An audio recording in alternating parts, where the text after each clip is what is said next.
and our creativity. Come on. Sometimes it's easy to feel like I've given all I got. Is there anything more?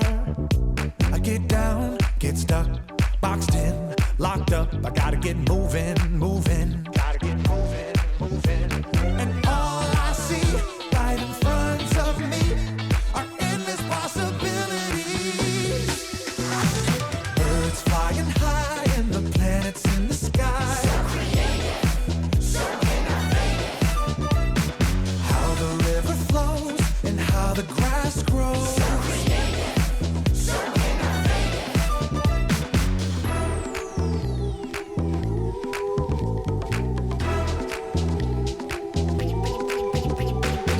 Sometimes it's easy to feel like I've given all I got. Is there anything more? I get down, get stuck, boxed in, locked up. I gotta get moving, moving. Gotta get moving, moving. And all I see right in front of me are endless possibilities. Birds flying high and the planets in the sky. So creative, so innovative. How the river flows and how the grass grows. So creative, so innovative. A tiny little seed growing everything we need. So creative, so innovative.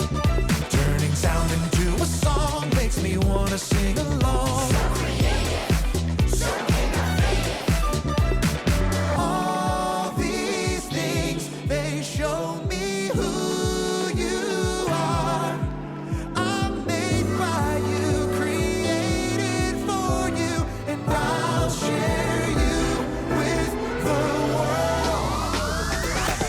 Birds flying high and the planets in the sky. So creative, so innovative. That's right.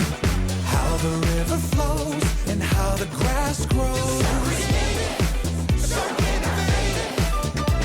A tiny little seed growing everything we need. So creative, Yes, you are. so innovative. Turning sound into a song makes me wanna sing along. So creative, so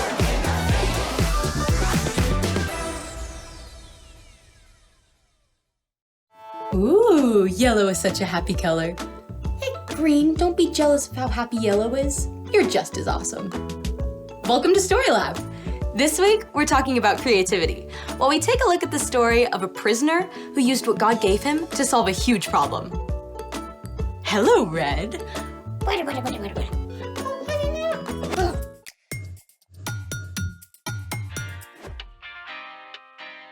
Hey, I'm Skylar, and I'm waiting for...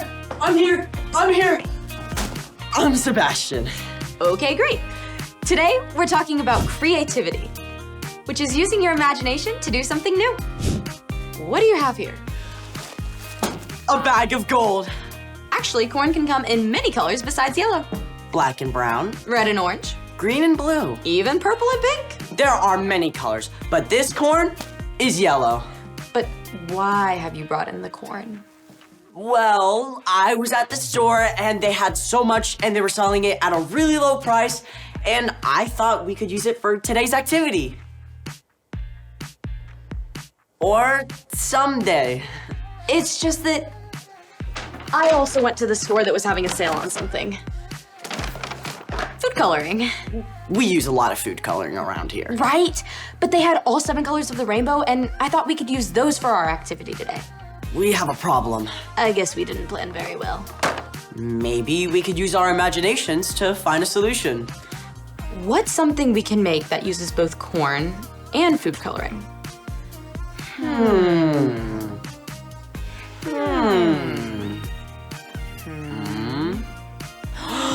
Rainbow popcorn! Let's make it! The first thing we need to do is Pop this corn. Whoa, never saw popcorn pop that fast. pop your popcorn however you like to do it in your home. Then separate it into containers for each color you want to use. We have 7 colors, so we have 7 bowls of popcorn. Now we need to mix our colors. The color mix includes sugar, milk, and food coloring. We'll also need some heat. since we're working with heat, definitely make sure you've got a grown-up to help you make this.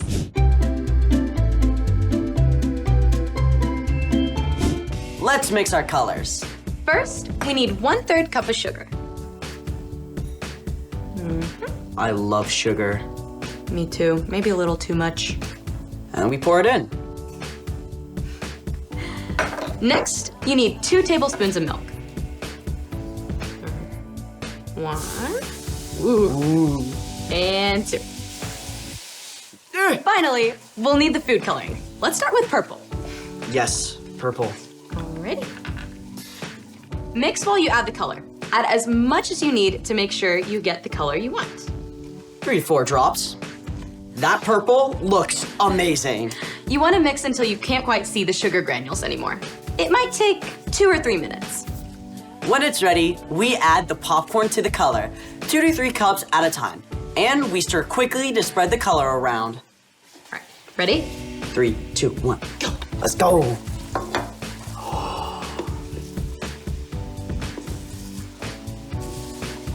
You're gonna want to do more of a folding motion rather than a stirring.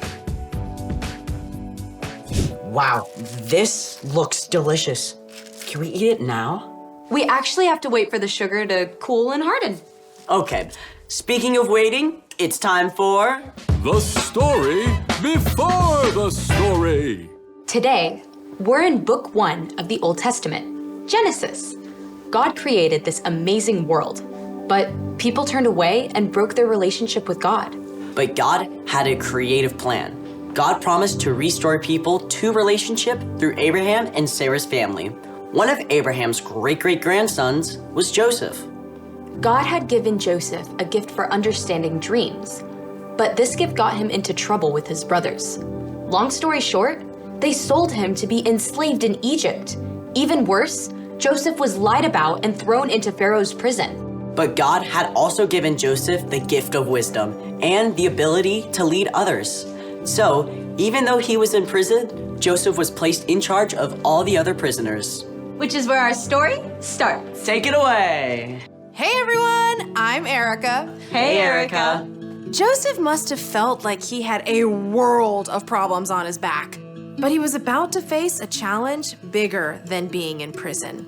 In fact, this challenge was bigger than the whole country of Egypt, but God had been preparing Joseph for many years.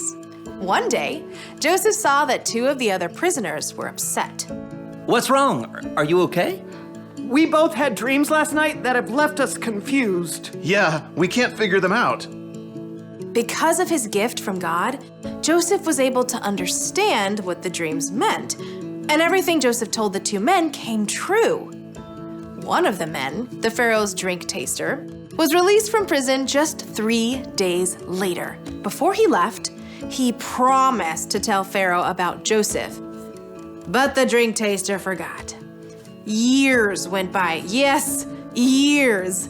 Joseph continued to serve faithfully in the prison. One day, Pharaoh himself had 2 dreams that he could not figure out. Can no one tell me what these dreams mean? Pharaoh had asked all the magicians and wise men of Egypt to help him, but none of them could offer an explanation. Oh, great Pharaoh, I've just remembered.